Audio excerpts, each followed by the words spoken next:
What is a VTuber?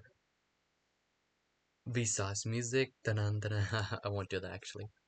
But at the very basic level, the answer should be there's a real person behind a virtual avatar, just like what I am right now. Real person using a virtual avatar. There's also more than that. There's also AI behind a virtual avatar as well. Best example is Neurosama by Vettel. Vettel created Neurosama. Neurosama is an AI, artificial intelligence, that is behind a virtual avatar. Let's look at another case. Hatsune Miku, a voice synthesizer whose voice has the sample of a real person, but Miku herself is a virtual singer that's a voice synthesizer that producers can use to make music. So Miku herself is not a real person behind a virtual avatar, but she is a virtual singer who uses a voice synthesizer.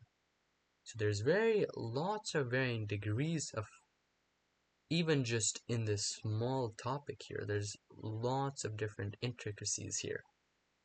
So what I want to get to in this kind of video here is I want to take it a little bit step by step to go to some place that I hope we can try to grasp here. It's going to be forceful. I'm going to try to take you from one point to the other, but let's see. So whenever you get questions like what is blank, or and the answer to those questions is what is blank to you. In this case, what is a VTuber? The answer in this video is what is a VTuber to me. And that might resonate what it is to you, it might not. If it resonates with you, you'll like it. If it doesn't, it's not to say that you won't like it, it's just to say that perhaps you'll get a different answer, or you'll just continue to stick with your own answer. Now let's take this to a next question. What is music? It's a lot easier to answer the question, what is music to you? You'll explain it in your own words, your own likes, preferences, the maybe the way you were saved by it, or how it makes you feel. You'll have that kind of answer. But what if we're just trying to answer what is music? Let's say there's an extreme example, someone who has never heard music before in their entire life. How do you explain what is music? Just those three. What is music? Just that question, not what it is to you, not what it is to me, not what it could be for them, just what is music. That, in trying to explain that, you go silent. I go silent. Because as far as I'm aware, you won't be able to answer the question. I won't be able to answer the question. And I don't think anyone will be able to answer the question. Sure, there's an expert in music theory. They will be able to say, what is music? They'll give you the theory of it. They'll give you a really good theoretical representation, maybe even way beyond that. But the simple question of just what is music, they'll kind of get really close to answering the question, but they'll never get to actually answering the question that we're looking for. Let's move on to a different question. What is beautiful, right? So, in this case, words, you can see how the limits of words are being at play here. There's just morning has come, the sun has risen, just right now, there's still orange in the air, birds are chirping and singing, the lush green trees are, and the wind is blowing, and then the flowers are blooming, and you've put all of that, it's a beautiful morning. You put the word beautiful in there, but you contained all of that into beautiful. You didn't explain the trees, you didn't explain the birds, you didn't explain the sun, did not explain the wind, how it was blowing, how it was making you feel, you just put it into the word what is beautiful. Now let's take this to another person. How do you explain what is beautiful? That beautiful morning, how do you explain that beautiful morning to someone who does not find beauty in that or just doesn't care? How do you explain why it's beautiful? And in that explanation, the more you try to explain it, the more limiting it gets. You can explain the wind, you can explain the sun, you can explain how it's making you feel. You can explain all of that, but the more you explain it, the more limiting it gets. Here's a way to kind of see what I'm trying to get here. You're telling a joke to your friend, and they don't get it. Now you have to explain the joke. And you're explaining to your friend why it's funny. The more you're explaining to them on why this joke is funny, and the more explanation that you give, the less it's gonna be funny to your friend. And it's even gonna be less funny to you. Just the amount of explanation you've given for that joke, it's gonna fall flat. And you've tried, yeah, I'm sure you can remember in your life that you've tried to explain the joke and they just didn't get it and it was not funny. It's not that the joke was never funny, it was funny, but just the fact that you were explaining it made it not funny. So this is kind of the limiting nature. So on the Western side, science has this two things that they say. Science says that there's things that we already know the answer to, and that there's things that we'll eventually know the answer to. And so far, since the beginning of this video, what we've done is ask questions that we don't really have the answer to. We can't answer them. In fact, maybe we can never answer them. Because there is one thing, something that we don't know the answer to currently, and something that we'll never know the answer to, no matter how long of time passes. Let's take the question a little bit further. What is love at the highest level? So now we're going to be very limiting. We're going to limit this question. I'm going to constrain it so much to try to get the point across to you here.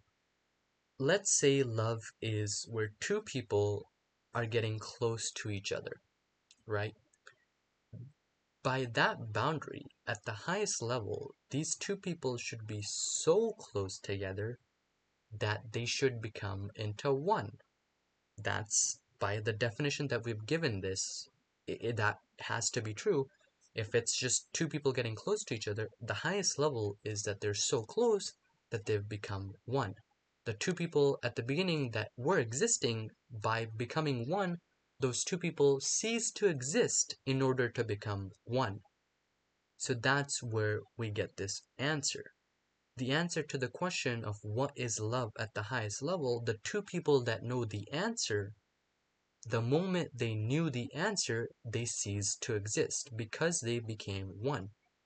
And the only way for you or me to know what is love at the highest level is only to experience love at the highest level.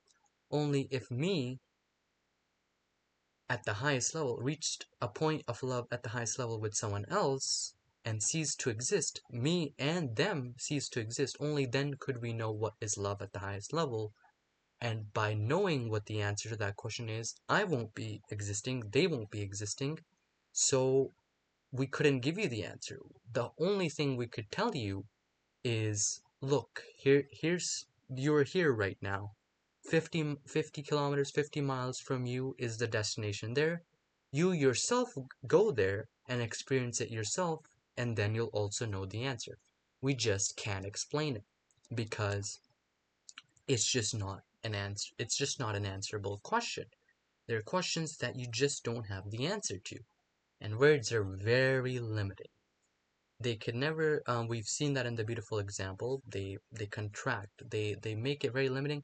Of the things that have infinite potential, by putting that word infinite, we've already made it not infinite. By having the word infinity itself, you've already constricted it. But I kind of have to use the word infinite here because that's the point I'm trying to make, is that by saying infinite, you are making it limited. But in reality, it is infinite. Look at the universe. Let's not get into science of it. I know the moment I said the universe, you thought about science of it and all the theories. Let's not get into that. The universe is ever expanding and it is infinite. Just how many galaxies there are in the universe, you can talk about them. Have you ever? No one has been to all of the galaxies in the universe. That infinity, you just can't put that into words. And the moment you try, the more and more you try to put that into words, same thing happens. You just can't answer it. You're limiting it. You're just making a bad answer. That's all you're doing. So I probably left you with more questions than answers. And even myself, I've left with more questions than answers. But let's try to slow down for a second. And that slowing down might give you a hint. It might give me a hint. Hopefully, it gives someone a hint, because if we can find that hint, find that direction, and grab it, maybe we'll reach something that we always wanted to reach. A state that can't be explained in words, but it can only be experienced. A state that can only be known, but not told to someone. Hopefully, one of us, if not one of us, everyone does reach that state. Everyone who is one who is everyone. What an amazing saying, but even then words are limiting, so probably constricted that constricted con English, but we'll be back. Alrighty. So I do want to answer something so this video doesn't just get hanged like that. So let's try to answer what is a VTuber to me. And to answer that, it's still not that easy, but let's try. So content that a VTuber does is is one step ahead, I feel like. You can always have different personas on the internet. You can always play a role play and all that jazz. Just things that you wouldn't do regularly on a regular basis. You have some sort of protection. Well, not necessarily privacy. I'm not sure if we can even say there's privacy right now. But rather than privacy, it's more like the person that you would not want to know what you're saying, they don't necessarily know what you're saying online. You can have private accounts, you can have some of that. A VTuber has a little bit more animosity. So because you don't know the person that's really behind the virtual avatar. And because you don't know them, that allows a VTuber to give out info that a YouTuber just cannot do. So a VTuber can give out vulnerability. Well, yeah, here's English coming back. Vulnerabilities or tragic experiences that a YouTuber just would never share with you because their face is all over the internet. But because a VTuber's face is not necessarily all over the internet, they can give that tragic backstory about themselves that is 100% the truth. And I feel like because they can give that, it makes them so much closer to fans. Then there's a very interesting concept in psychology that people are more likely to be attracted to someone who shares their vulnerabilities or these tragic experiences. So a VTuber who can share these experiences, their fan bases, it's gonna be way more attracted, or in other words, way more attached to these VTubers. Just look at all these VTuber fan bases. Some of them, they get so attached to their favorites, almost to the level where they're worshipping them. And I can say this from experiences. I love this word experience because one of my favorites is Sui-chan from Hololive, Hoshimachi Suisei.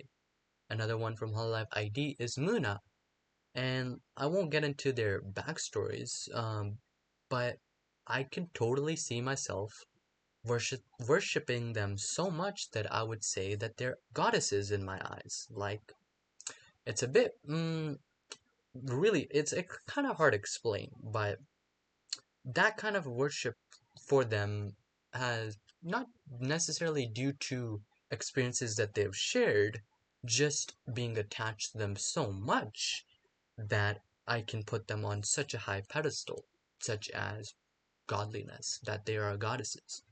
So I feel like VTubers is a form of content creation that just hasn't been possible until now, and I am excited to see where VTubers can go. If I can be a VTuber too, that's great. Even if I cannot be a VTuber, that's fine as well. I'm just kind of excited to see the potential of VTubers because, in one sense, because you have this anonymous, yeah, an anonymous team. Just you know what the word is. You know it. I won't say it again. But these VTubers have that, and because of that, I really feel like we'll get to see something that we've never seen before, and it'll just continue to evolve in ways that we just can't predict. You can never predict the future because whatever you try to imagine, it's gonna be beyond that imagination. I also love that. Love those words. I don't know if anyone's probably someone has said that. I don't know the whoever that is. Quote them. If you know them, put that quote in the comments and tell me who said that. I'm sure someone in the world, in some sort point of time, some certain sort of history, has said those lines before. But hopefully that answered what a VTuber is to me. And that is why, if that interested you, I don't know, follow along on this journey of what Hoshirin gets up to. Thank you.